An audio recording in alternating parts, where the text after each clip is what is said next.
যে 10 দফা দাবিকে নিয়ে আমরা আমরণ অনশন শুরু করেছি, আপনারা সকলেই জানেন বিচারের দাবি এবং আর কোনো যাতে অভয়া কোনো মেডিকেল কলেজ বা কোথাও যাতে না হতে পারে তার জন্য এবং হসপিটালগুলোতে রোগী পরিষেবা, সেন্ট্রাল রেফারেল সিস্টেম এবং যাতে ডাক্তার এবং রোগীদের সম্পর্ক, পারস্পরিক সম্পর্ক এবং সুরক্ষিত অবস্থায় থাকে তার জন্য আমরা কিছু দাবি রেখেছি। সেই দাবিকে সামনে রেখে আমাদের WBJDF এর ভাই ও বোনেরা তারা আমরণ অনশনে বসেছেন। আজকে প্রায় 60 ঘন্টা অতিক্রান্ত। সেই জায়গায় দাঁড়িয়ে আরজিকর মেডিকেল কলেজে সিনিয়র ফ্যাকাল্টিরা সিদ্ধান্ত নেন আজকে সকালে যে তারা মাস রেজিগনেশন করবেন এবং সেই সিদ্ধান্ত অনুযায়ী তারা মাস রিজাইন করেন এবং তারা জানান যে আমরা চাই, মানে সিনিয়র ফ্যাকাল্টিরা চান যাতে সরকারের দিক থেকে দ্রুত কোনো সদর্থক ভূমিকা নেওয়া হয়, যাতে এই যারা অনশনকারীরা আছেন যে দাবিতে অনশন হচ্ছে, আমরণ অনশন হচ্ছে, সেই দাবিগুলো যেন পূরণ হয়। ওইখানে যে 7 জন বসে আছেন তারা কিন্তু আমরণ অনশন করছেন। আমরণ অনশনকে সমর্থন জানিয়ে এবং যাতে সরকারের দিক থেকে কোনো সদর্থক ভূমিকা পাওয়া যায় সেই জায়গা থেকে যে মাস রিজাইন করেছেন সেই জায়গায় দাঁড়িয়ে প্রিন্সিপাল স্যারের সাথে, প্রিন্সিপাল স্যারকে যিনি ডেকেছেন, যারা উচ্চতর মানে প্রশাসনিক আধিকারিকরা, আমরা আশা করব যেন কোনো সদর্থক ভূমিকা সরকারের দিক থেকে আমরা পাই। যে দাবিগুলো আমরা করেছি সেই দাবিগুলো যেন মেনে নেওয়া হয়। যে ন্যায্য দাবিগুলো আমরা করেছি, যদি আমরা দেখি যে সেখান থেকে কোনো বিরূপ প্রতিক্রিয়া পাই তাহলে কিন্তু আমাদের আন্দোলন আরো তীব্র থেকে তীব্রতর হবে। আমরা দেখেছি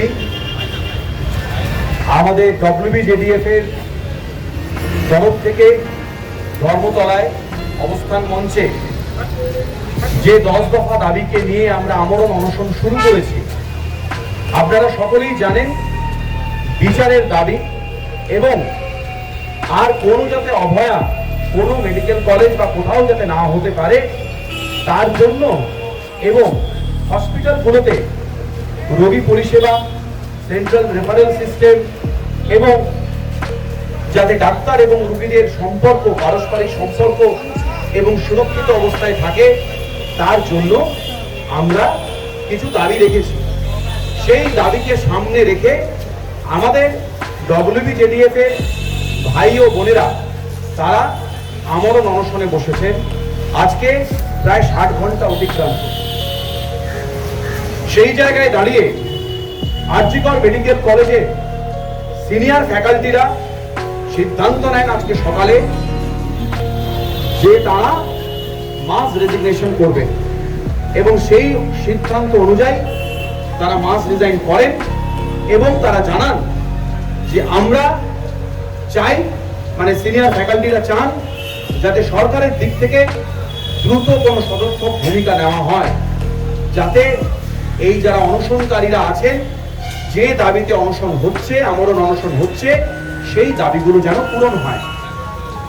এবং আমরা যদি দেখি যে থ্রেট কালচারের কথা আমরা বলেছি, সেই থ্রেট কালচারের বিরুদ্ধে, সেই থ্রেট কালচারের এগেনস্টে আরজিকর মেডিকেল কলেজ দাঁড়িয়েছিল, প্রতিবাদ জানিয়েছিল এবং এনকোয়ারি কমিটি তৈরি করে 59 জনের নাম প্রকাশ করা হয়েছিল এবং তারপর কলেজ কাউন্সিল কমিটিতে তার মধ্যে থেকে 10 জনকে কলেজ থেকে বহিষ্কার করা হয়েছে।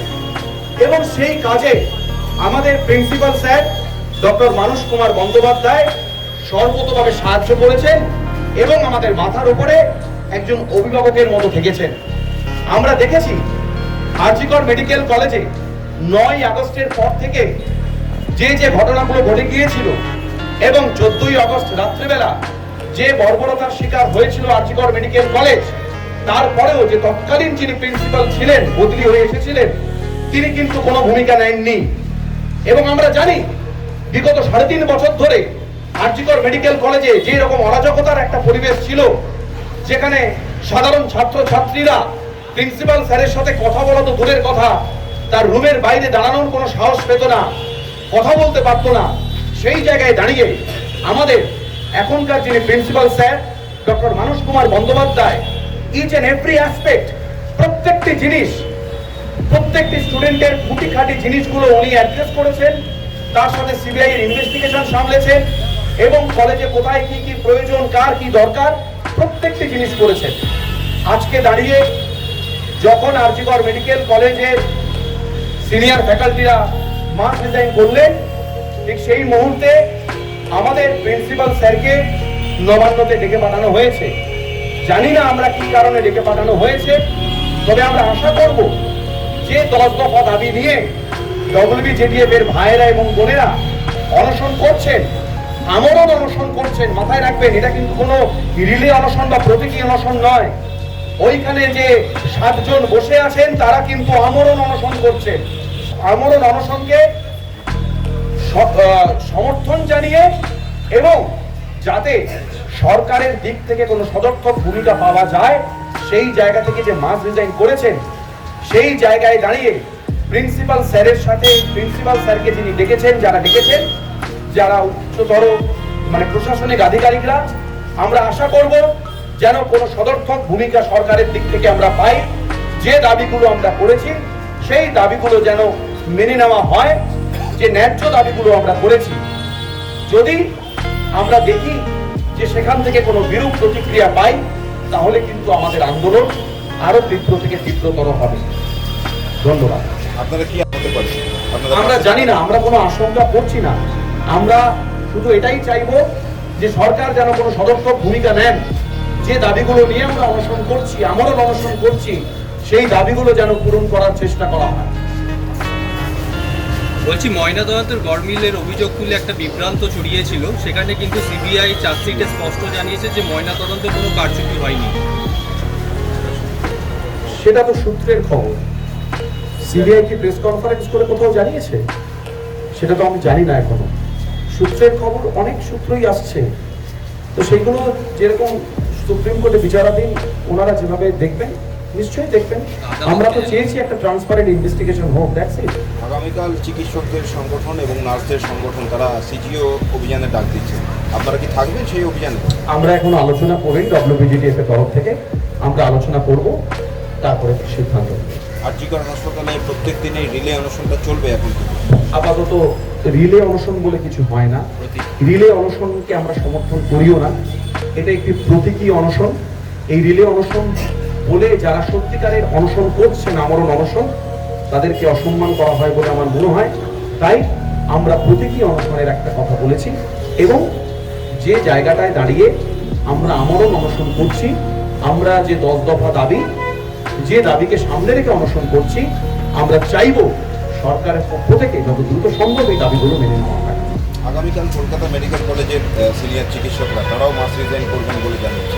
একদম, আমি তো বলছি আরজি কর মেডিকেল কলেজের সিনিয়র ফ্যাকাল্টিরা আজকে যে সিদ্ধান্ত নিলেন, আরজি কর মেডিকেল কলেজের সিনিয়র ফ্যাকাল্টিরা যেভাবে প্রথম দিন থেকে আমাদের 9 তারিখ থেকে, আমি বলছি 9 তারিখ থেকে, যে কলেজে কারুর কোনো ডেমোক্রেটিক কোনো অধিকার ছিল না, ডেমোক্রেটিক লাইসেন্স ছিল না এই কলেজে কোনো ছাত্র শিক্ষকের, সেই জায়গায় দাঁড়িয়ে প্রত্যেকটি সময় ইচ এন্ড এভরি টাইম ওনারা যেভাবে আমাদের পাশে দাঁড়িয়েছেন, সাথে দাঁড়িয়েছেন, সেই জায়গাটাকে দাঁড়িয়ে আজকে আবার সেই জায়গা থেকে দাঁড়িয়ে ওনারা মাস রেজিগনেশনের কথা বললেন।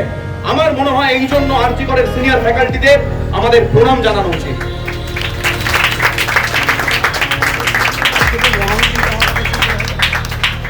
মহামিছিল তো শুরু হয়ে গেছে বোধহয়, আমি জানি না।